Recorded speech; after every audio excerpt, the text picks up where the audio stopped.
Motorwood Magazine en direct du Grand Pavois. Nous sommes sur le stand Jeannot, sur la Mary Fisher 795 Sport. Vincent Piel, responsable du marketing Jeannot Moteur, bonjour. Bonjour Stéphanie. Vincent, est-ce que tu peux nous expliquer un petit peu ce que c'est que cette nouvelle gamme Sport? Alors cette nouvelle gamme Sport, c'est la continuité de la gamme Mary Fisher qui existe en deux versions, les Weekender d'un côté et jusqu'à présent la gamme Marlin, avec la gamme Marlin qui privilégie davantage les espaces extérieurs avec un grand cockpit arrière, des passes avant creux pour la circulation. Et là cette année la gamme change de nom, elle s'appelle Sport, comme c'est déjà le cas aux USA. Pour mieux coller avec l'utilisation qu'en font nos clients. Alors la particularité, tu l'as dit, c'est les espaces extérieurs, ça veut dire donc un grand cockpit, mais j'ai découvert qu'il y avait aussi un cockpit à l'avant. Tu peux nous expliquer l'idée? Ouais, l'idée c'est exactement ça. L'idée c'est de dire, sur la gamme Sport, on privilégie l'espace extérieur avec un cockpit entièrement modulable à l'arrière. Donc là vraiment un espace maximum pour pouvoir pêcher et faire de nombreuses autres activités. On va pouvoir aller faire de la plongée, mettre des paddles sur le toit comme c'est le cas sur le bateau exposé.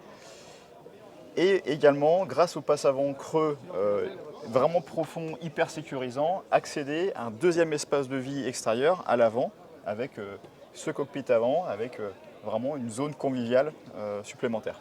Très bien. Dis-moi, le bateau est disponible en deux versions, je crois. Hein, oui. Avec une porte vitrée comme ça arrière ou alors complètement fermée. C'est ça. En fait, en dessinant cette nouvelle version, on a cherché à augmenter la polyvalence du concept, c'est-à-dire avoir une version avec une baie arrière coulissante pour vraiment fluidifier et donner un maximum de circulation entre l'intérieur et l'extérieur.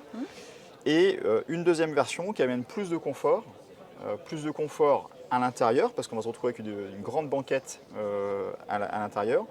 Et ici, il faut imaginer une fenêtre et ensuite un espace ici qui est entièrement modulable avec différentes solutions, soit des assises protégées du vent en navigation, soit un module cuisine extérieure, où là on va pouvoir avoir même une planche à gaz et faire ses grillades avec ses amis juste derrière dans le cockpit.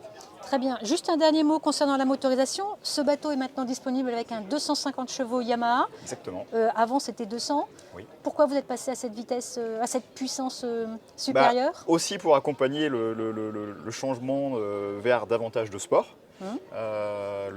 Son grand frère, le 895 Sport que vous connaissez déjà, est lui proposé en 2x250 chevaux, donc un bateau vraiment extrêmement vivant. Et là, l'idée, c'est de décliner le même concept sur le 795, nouvelle génération. Et l'intérêt, c'est d'avoir du coup tout l'agrément d'un moteur 6 cylindres en 225-250 chevaux. Yamaha. Puisque les Mary Fisher sont vendus avec des Yamaha. Voilà, et également profiter de toute la nouvelle technologie que propose Yamaha avec la nouvelle génération de V6, avec la direction électrique, le double poste de barre également avec direction électrique, avec pilote automatique intégré. Donc on va pouvoir contrôler son bateau du bout des doigts depuis le poste de pilotage. Et si on veut vraiment la totale en termes de technologie, c'est même pouvoir profiter du joystick monomoteur que propose Yamaha. Merci beaucoup Vincent. Avec plaisir Stéphanie. À bientôt.